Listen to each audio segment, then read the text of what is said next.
কিন্তু 30 দিন পরিশ্রম করার পর আপনি যে পরিশ্রমটা করলেন সেই পরিশ্রমের অনুযায়ী একটা টাকা খরচ করতে অনেক হিসাব করেন, অনেক হিসাব করে চলাফেরা, কারণ 1 টাকা বাঙালি বাংলাদেশে 35 টাকা হয়, 33 টাকা হয়। সেই দৃষ্টিটা থেকে খেয়াল রাখি আমরা সকল সকল প্রবাসী। কিন্তু দেশে গেলে এরকম প্রবাসীদের প্রতি আগ্রহ থাকে না, মন মেজাজ থাকে না, একটা ভালো একটা জিনিস থাকে না।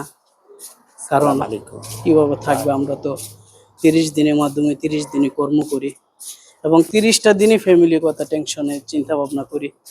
তা আমাদের টেনশন কেউ করে না, চিন্তাও করে না। আজকে দিতে পারলে সবাই ভালো, না দিতে পারলে কেউ ভালো না। সুখের সময় সবাই থাকবে, দুঃখের সময় কেউ থাকে না। তো প্রবাসীর জীবনটা এরকমই, দিতে পারলে সবসময় আপনার পাশে সবাই থাকবে, না দিতে পারলে কেউ থাকবে না, এটাই বাস্তব।